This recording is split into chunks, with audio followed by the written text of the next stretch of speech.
What's up, y'all? This is BBoy Wicket. I represent the Renegade Rockers and Footwork Fanatics, straight out of San Francisco, California since 1993. Well, at the first time when I first saw breaking, it was all about the big moves, the head spins, the flares, the windmills, and that's what really captured me. I mean, I always, since watching Beat Street when that first came out, I was a little kid. I didn't really know what was going on. I just thought it was cool because everybody else was doing it.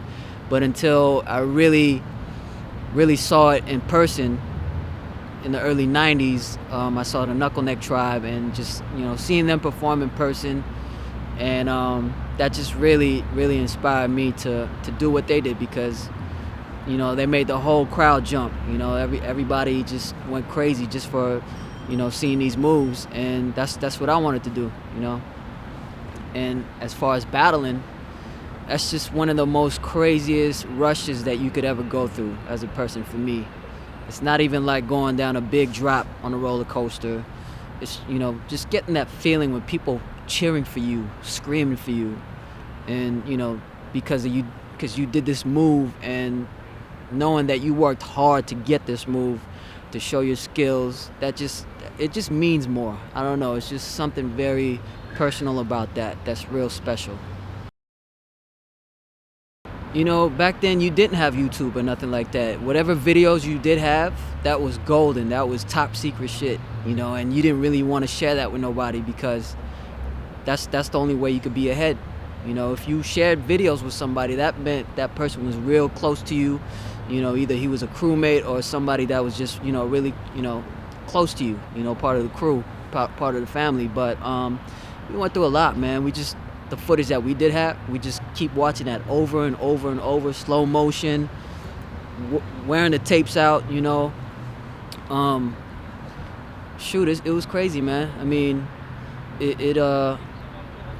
from not having YouTube, it was special, because once you saw that person that you kept watching on the video, and once you seen them in person, you couldn't really tell on the video, like, figure out facial wise, like, you couldn't really tell what he looked like. But once you see his moves in person, you were blown away. Like, oh shit, that's homie we've been watching on the video. Like, we have videos of Storm, and we couldn't really tell what his face looked like because of the video was so blurry, until we saw his moves, and then we recognized who this person was.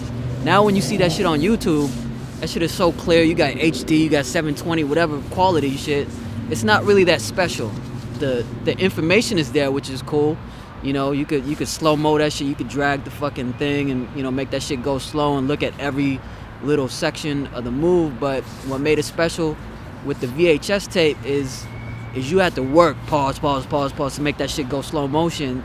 And once you actually broke down that move and learned it, it meant that much more once you mastered it. Like, oh shit, I just got it. I got the move. And that could take months. I mean, it could still take months off of watching YouTube, but I don't know, it's not really that special to me anymore. I mean, it's more like a double-edged sword, because the information is there, but it's not that, it doesn't mean that much. It's not that, I don't know what it is. You just have to work more for it back in the day. And yeah, back then in the 90s, you didn't really have that many b-boys. It was all about power moves. When I was starting out, it was all about power moves. On the West Coast, you didn't have too many people doing footwork foundation. Everyone was just focused on, can you do windmill to flare to 90 to head spin, the longest combination ever, or can you do halos and shit like that, or who had the dopest form, pointing your toes and shit like that. You didn't really have too many crews, but the competition was, you could hang. You know what I'm saying? If you practiced hard, you could definitely be the best in the Bay, because there wasn't really that many crews. And at the time when we were getting better, the scene actually started dying away. Everybody started DJing, motherfuckers started singing and shit. Singing groups was big in the Bay. I don't know, the scene kind of died out for a little bit, and then it came back a couple years later. But during the time that it died out, Ak from Renegades, he hooked us up with this dance company called City Slam, which they're not b-boys, they're just a bunch of dancers and choreographers that had gigs and shows and stuff, and they just used us for specialty, for breaking. So I think during that course, when that breaking was dying out, we just kept breaking and kept doing shows with them. And then next thing we know, oh shit, competitions start coming up. They start throwing events. And by that time, we were already ahead of the game because everybody else stopped practicing. And then when they start trying to compete, we saw the level, we were blasting everybody out the water, you know? So that's what really motivated us, because we're like, oh shit, we're ahead, but we still got to practice even harder now because they see that we raised the level to this stature right here. So we had to be on our P's and Q's every day, you know, and so that's what made battling fun, is because we knew that we had to stay on top. And, you know, all these other people, all these other crews were going to try to knock us off. The kids that get away with dragging their feet as they're doing flares and into some other shit, it's real creative how they do it. Okay, I'll give you that. It's fucking creative. That transition you did out of the flare is fucking creative. But you drag the shit out of your leg and you're getting... Basically, they're getting away with murder, you know? I mean... I don't know. And then they end up winning the event. It could mean a lot of things. And maybe their opponent was whack. And that just... It is what it is, you know? But I come from an era where the form had to be on point. Your legs had to be straight. I mean, we fucking did the whole pointing the feet and all that shit just to learn. But then, as you got better, I didn't really care about pointing my form just ended up the way it ended because that's how I started. But now it's like, the form is fucking so like bent up and ugly and fucking... Some people can get away with it because it looks stylish and it looks dope. I give them that. But when it's that obvious, your flare is that fucking whack and fucking dragging the shit and going to 90 and coming... Oh man, I don't know. That shit is mad embarrassing to me. I mean, that shit is funny. If I'm judging that shit and I see that shit and these two other judges see it and they're not even tripping, I'm gonna be like, yo, what the fuck, you see that shit? I'm gonna be real fucking animated about it. I don't care. I've been in this game for 20 years. I think I have the right to fucking act like a fool when that shit happens in front of my face. Shit, when I got that phone call, man, I'll never forget it.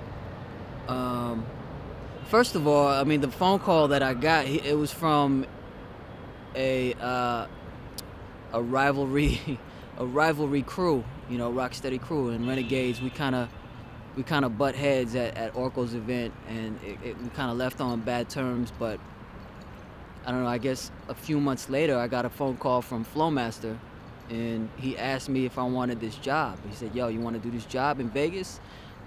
At first I was just real shocked that he called me, and he was just being real. And he said that this job is called Mad Hatton. It's a stage show at the New York Hotel Casino, and he told me how much I'd be getting paid and who I'd be doing a show with. And I was like, hell yeah, I'm down to do that shit.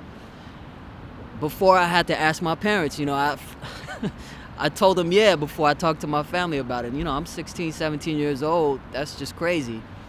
And, you know, it was real serious. He told me he was going to get Wiggles to call me and send me the contract and all that stuff. This is before I even met these guys, you know. But it was just, yeah, it was the best time of my life. You know, if I could make a long story short, best time of my life. I mean, I learned so much from those guys, aside from even dancing, just learned in life. You know, I mean, Mr. Freeze took me in and showed me, this guy showed me how to do my laundry. You know what I mean? Showed me how to write checks and all that, and, you know, take care of, you know, just being responsible as a B-boy at 17. And it was crazy, man, crazy. I left the Bay. Politics, he was really upset about it, you know. I mean, he was happy for me, but he was just upset that when I leave, nobody's gonna go to practice. And, you know, I could understand that, but at that time, I wanted to look out for myself. You know, I was a little selfish. I believe that it was a once-in-a-lifetime opportunity to learn from Rocksteady crew, you know, as a unit, and it was just being at the right place at the right time, actually, man, because if it wasn't for Flo, hanging out with Flo before that, or battling against them at that time, they wouldn't know what I'd be capable of doing, you know, because they wanted a power B-boy, I guess, for the show, and also pick up choreography and stuff like that. That's another thing. Once they figured out I couldn't do footwork, I remember Wiggles saying to Flo, Wicket need help. Because my footwork was doodle. I had no idea what I was doing. I mean, there was one time we were rehearsing in New York, and Flo and Spirit we were all in the hotel room, and they wanted to do rounds of footwork. So they did their rounds, and once I do my rounds, Spirit was like, that ain't no footwork. So it was a cool thing, you know, between me and Flo. He wanted to learn how to do power. I needed to learn how to do footwork in order to be in the show. So we decided to teach each other, you know, which was dope. And so that's why my style is what it is today. You know, it's a combination of power, footwork, top rock. Mr. Wiggles taught me a lot. Mr. Freeze, man, and learning how to be comfortable on stage is, oh man, that's a whole nother beast right there. You know, being in front of thousands of people every day, being professional, being on time. Fuck B-boy time. B-boy time, what? You fuck with B-boy time on stage with a professional company like that, you getting docked.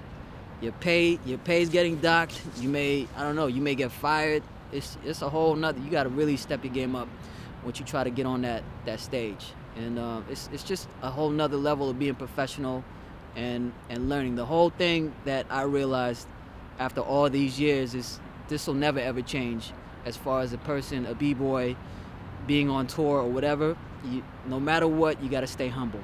Because once you go over that edge and you think you the rock star, you think you the shit, that next day when you get that call, you've been replaced or you've been terminated, oh, guess what? You going back to the city where you came from, back to that same practice where you started, back to Humbleville. Believe me, it's happened to me a couple times. That's what happens, you know. So you just gotta learn from your mistakes, take all the advice you can from your teachers, and be humble about it.